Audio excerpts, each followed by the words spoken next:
Prometheus was the incredibly divisive prequel to the Alien series, and was of course followed up by Alien Covenant. However, Prometheus was not always called Prometheus, and it actually started life out as Alien Engineers. Today I will run down the summary of Alien Engineers, a prequel movie written by John Spaihts that then developed into Prometheus, which was then finished off by Damon Lindelof.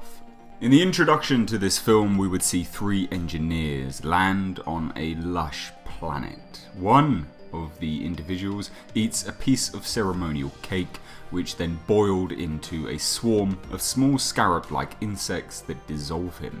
On a nearby mountain, a primitive human woman watches the remaining engineers depart aboard their ship as one of the scarabs bite her on the back of the neck, infusing her with the DNA of the dead engineer.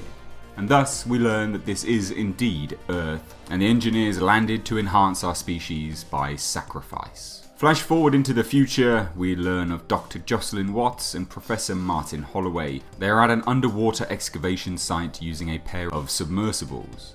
They uncover a large obelisk covered in alien text. Upon returning to their vessel on the surface of the water, they study the scans of the obelisk and discover a set of stellar coordinates among the text covering it. Jocelyn Watts and Martin Holloway take this information to the incredibly massive Weyland Industries space station in Earth orbit, where they meet the founder, Peter Weyland. Weyland agrees to fund a scientific expedition to follow the star map on one condition. While Watts and Holloway will get the scientific credit for any discoveries they make, any alien technology they find will go straight to the Weyland Industries.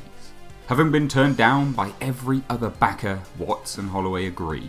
Weyland's director of operations, Lydia Vickers, and a highly advanced prototype android named David also accompany the trip. The team then travels to the system which is indicated by the obelisk aboard the Magellan, commanded by Captain Yannick. Yannick, along with most of his crew, are of course skeptical and anxious about the mission, but they've agreed to take part on the promise of triple pay. Money persuades. The Magellan reaches its destination, the Zeta 2 Reticuli system, and soon finds evidence of potentially non-natural structures on a moon which is designated LV-426. The team discovers several pyramids on the surface, including a large complex inside a series of regular craters linked by deep trenches, suggesting of course that they are indeed an artificial construction. Yannick sets the vessel down and the science team move out in vehicles to investigate further. They enter the largest central pyramid and begin mapping the structure with remote drones. However, they are then startled by a holographic recording. Two of the team, Fifield and Milburn, elect to return to the ship. The rest of the team discovers terraforming equipment at the center of the pyramid, as well as a pile of ancient, eviscerated engineer corpses. Before landing on LV-426, the Magellan put a satellite in orbit. Now, that satellite detects a large storm front moving with the moon's sunset. Yannick then orders everyone back to the ship for safety. They barely make it. Watts is almost blown away by these savage winds, but David rescues her. Once on board, they realize that both Fifield and Milburn are now missing. They contact the men by radio and find they have become lost inside the pyramid. They have plenty of supplies though, and Yannick tells them to hold out until they can return after the storm has passed in the morning. The team on the Magellan celebrate their discovery, and afterwards Watts and Holloway autopsy an engineer's decaying head that they recovered from the pyramid. That night, Milburn is attacked by a centipede-like creature and killed, whilst Fifield is subdued by a swarm of scarab-like insects. The following morning, Vickers awakens a team of mercenaries secretly stowed away aboard the Magellan and places them in charge of the expedition. The team then returns to the pyramid to try and locate the missing men and continue their exploration of the alien planet. Under Vickers' orders, several of the scientists begin disassembling the terraforming equipment so it can be returned to Earth for study. Watts and Holloway discover more dead engineers. Sinisterly, each of these engineers have their chests burst outwards. During this expedition, Holloway falls down a shaft and gets separated from the rest of them. Yannick discovers Milburn's corpse and orders his crew back to the ship. although Vickers' mercenaries and several scientists remain to deconstruct the terraforming machine. Watts and David also stay behind to find Holloway. They eventually find him, wandering aimlessly with no real memory of what had happened to him. They take him back to the ship, and once there, Watts and Holloway engage in sexual intercourse. However, a creature suddenly bursts from Holloway's chest, killing him. The white, boneless alien creature quickly escapes into the Magellan's ventilation system. The crew, frantic and panicked, begin searching the ship, while Watts returns to the pyramid, following the location data recorded by Holloway's spacesuit, hoping to find out what had happened to him, what had happened to her love. She finds that he was attacked by an octopoid creature that latched onto his face. As she moves on, she encounters David aboard a large engineer spacecraft that was hidden underground. David reveals that the ship was headed to Earth with plans to wipe out humanity using genetically modified weapons. These are weaponized versions of the creature that attacked Holloway. However, the creatures got loose and wiped out the crew before they could carry out their mission. And in a large chamber filled with leathery eggs, David attacks Watts and allows one of the weaponized creatures, a facehugger, to subdue her. When she regains consciousness, Watts just barely makes it back to the Magellan and climbs into a medpod. The chest burster, now no longer dormant, bursts from her chest in the middle of surgery as she is trying to remove it, and Watts dies. However, the medpod systems manage to save her life and repair the damage. When she wakes, she sees the now full-grown xenomorph attack and kill one of the crew members as he enters the room, but she manages to shoot the creature before it can turn on her. Watts then discovers that several of the crew have been gruesomely killed by the creature that came from Holloway in her absence, which is now fully grown and hiding on the lower decks.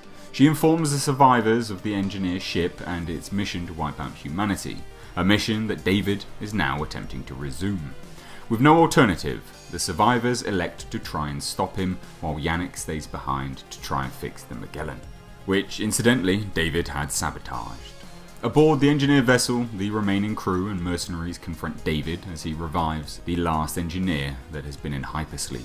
The engineer decapitates David and slaughters most of the team, but Watts survives while Vickers escapes with the leader of the mercenaries, Shepard. Vickers and Shepard encounter the now mutated Fifield as they flee through the pyramid and are killed. Watts returns to the Magellan and kills the creature that emerged from Holloway just as it prepares to attack Yannick. They see the engineer ship leave and set off in pursuit, but they are unable to catch up with the much faster engineer vessel. However, when the engineer pilot is killed by a chestburster that erupts from his chest, his ship falls, allowing Yannick to crash the Magellan into it, destroying the Magellan, killing Yannick, and fatally crippling the engineer vessel. Watts jettisons from the Magellan's wreckage in an escape pod, and back on the surface, she is attacked by the huge Ultramorph that emerged from the pilot, but she eventually kills it with a circular saw. In the aftermath, Watts is contacted by David, who tells her that it is likely the engineers will come to investigate, and as she considers this, the pyramids on the moon transmit a distress signal into space. So as you can see, Alien Engineers had a more direct link to the original Alien film. In fact, we learn exactly how the engineer ship, the space jockey, crash landed and exactly what burst from his chest. We also learn a little bit more detail exactly what the xenomorph is. It's less speculative and it is very, very much more handholdy. In terms of motivations and side plots and weird reveals here and there, Alien Engineers is a much more coherent story with a lot less going on. In terms of how this would have transferred onto the screen, I do feel that Alien Engineers would have been a lot better than Prometheus, the movie that we got. And although Damon Lindelof has writing credits on Prometheus, it's very, very strange the direction that they took. Changing LV-426 to LV-223 does seem like a really pointless change to the script. One which just makes you question, where were they going with this? Were they looking to inspire you to think that, oh, there's multiple moons and each with their own kind of thing going on? And it's one of those things that as it changed and developed, they went so far from the original script but stayed so close to it that it didn't really make any sense. Like the ending of Prometheus with the engineer ship crash landing in exactly the same, the identical way that the ship does on LV-426. Why? It's like a nudge nudge wink wink, just saying, hey, hey, hey, look, we are an Alien prequel. It's one of those things that's utterly, utterly pointless. I do feel that Alien Engineers would have probably been better. There is the incredibly blatant nod to an engineer being Jesus, though, which I don't feel would have went down that well. But Alien Engineers on a whole, I do feel it would have been a better film than the movie that we got. On a whole, I actually quite like Prometheus, although I can definitely 100% see the faults with it. I still have a good time with the film, but all in all, Alien Origins, Alien Genesis, Alien Engineers, whatever they wanted to call it throughout the scripts and the drafts that they were doing, would have been a better film in my eyes. But what do you think about Alien Engineers? Do you feel that the changes that they made to make it Prometheus are pointless, like me? Do you feel that Alien Engineers would have been better, would have explained a lot more, and just would have been a more coherent film? I want to hear your thoughts down below in the comment section. I wanted to do this one next in this series of cancelled movies or script treatments that, you know, never made it to film, just because I think this will probably be quite divisive, because it's quite like Prometheus, but it is still far removed from Prometheus. So I think that this one will be an interesting one for discussions in the comment section, hence me doing this one next after the Godzilla movie. Anyway guys, let me know your thoughts down below in the comment section. As always, if you're new here, hit that subscribe button to stay up to date on all the world of pop culture and movie news, and this, a brand new series where I essentially give you the story of cancelled movies or movies which never made it to the screen. Anyway guys, and as always, I've been Mr. H, and I will catch you in the next video.